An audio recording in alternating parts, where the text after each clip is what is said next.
নমস্কাৰ বন্ধু বান্ধৱীসকল স্বাগতম জনাইছো job education YouTube channel to জবলৈ টু জব চেনেলৰ জৰিয়তে আমি অসম তথা ভাৰতৰ চৰকাৰী বেচৰকাৰী চাকৰি বিজ্ঞাপন আলোচনা কৰোঁ।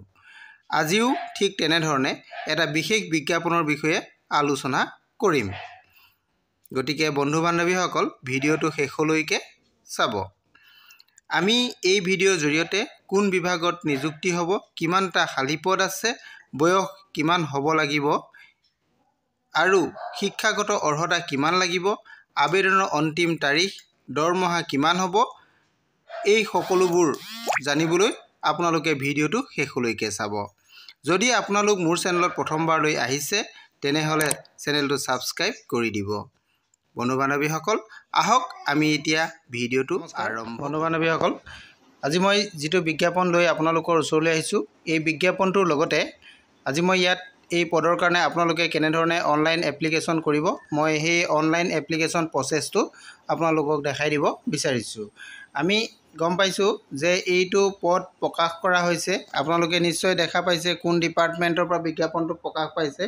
ইয়াতে হেডিংটো চালে আপোনালোকে নিশ্চয় গম পাব। এইটো হেডিংটো চালে আপোনালোকে গম পাব। এইটো হেডিংটো চাওক, JJMIMIS department of drinking water, ministry of জল শক্তিৰ ফালৰ পৰা এইটো বিজ্ঞাপন প্ৰকাশ কৰিছে। ইয়াৰে যিখিনি পদ আছে সেই পদখিনিৰ কাৰণে আমি কেনেধৰণে এপ্লাই কৰিব লাগিব সেইটো আপোনালোকে চাওক। ইয়াতে প্ৰথম যিটো আপোনালোকৰ অপশ্যন থাকিব, ইয়াতে ফৰ্মখনৰ হেডলাইনত আপোনালোকে দেখা পাব individual / organisation self registration form. এইখন ৰেজিষ্ট্ৰেশ্যন ফৰ্মখন হয়। আপোনালোকে কেনেধৰণে কৰিব চাওক। ইয়াতে আপোনালোকে প্ৰথমতে এটা অপশ্যন পাব ইণ্ডিভিজুৱেল / অৰ্গেনাইজেশ্যন। এই ইয়াতে আপোনালোকে যদি যিহেতু নিজৰ কাৰণে পাৰ্চনেলি জবটোৰ কাৰণে এপ্লাই কৰে তেনেহ'লে আপোনালোকে ইয়াতে ইণ্ডিভিজুৱেল অপশ্যন চিলেক্ট কৰিব লাগিব। এই ইণ্ডিভিজুৱেল অপশ্যনটো চিলেক্ট কৰিব, ইয়াতে ইণ্ডিভিজুৱেল চিলেক্ট কৰিব। নেক্সট তাৰপিছত আপোনালোকে কিছু তললৈ আহিব। অহাৰ পাছত আপোনালোকৰ নেম লিখিব, ইয়াতে নেম অফ দ্য ইণ্ডিভিজুৱেল, আপোনাৰ নিজৰ নাম লিখিব। ইয়াতে পিকচাৰ অফ দ্য ইণ্ডিভিজুৱেল, ইয়াতে ফটো দিব। আপোনালোকে ইয়াতে যিটো চ'ৰ্চ অপশ্যন আছে ইয়াতে ক্লিক কৰাৰ পাছত আপোনালোকে ফটোটো আপলোড দিব পাৰিব। আৰু তাৰপিছত আপোনালোকৰ জেণ্ডাৰটো দিব। ইয়াতে জেণ্ডাৰটো কি হয় আপোনালোকে এই অপশ্যনত জেণ্ডাৰটো দিব।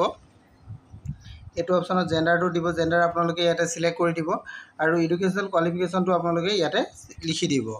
আৰু নেক্সট তেনেধৰণে আছে আপোনালোকৰ কাৰেণ্ট এড্ৰেছ, বৰ্তমান আপোনালোক যি ঠাইত আছে সেই ঠাইৰ এড্ৰেছটো আপোনালোকে ইয়াতে দিব।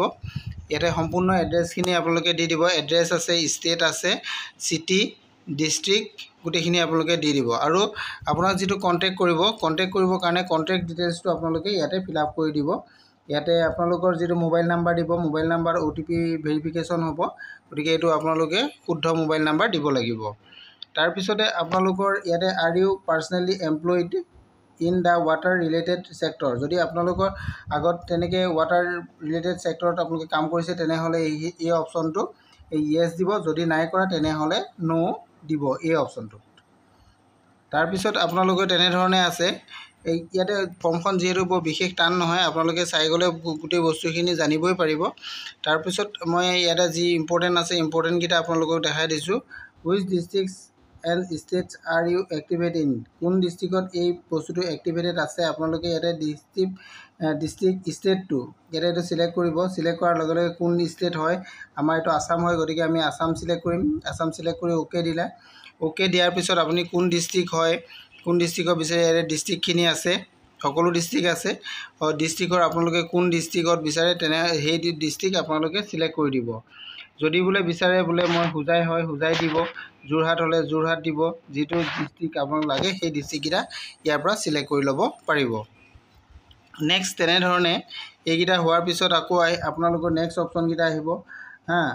Enter work in water sector, কি ৱাটাৰ ছেক্টৰত কাম কৰিছে, কি কৰিছে, ইয়াৰে আপোনালোকৰ CVখন অৰ্থাৎ যিটো আপোনালোকৰ বায়'ডাটাখন আপোনালোকে ইয়াতে চ'ৰ্চ ফাইলত গৈ ফিল আপ কৰি দিব লাগিব।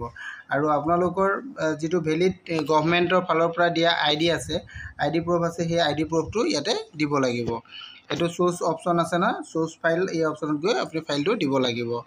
নেক্সট আমাৰ লাষ্ট যিটো অপশ্যন আছে, ইয়াতে এটা সৰু মেথমেটিক্স দিব। এই মেথমেটিক্সটো আপোনালোকৰ ইয়াতে যেনেধৰণে আছে তাৰ যিটো শুদ্ধ এনচাৰটো ইয়াতে লিখি দিব।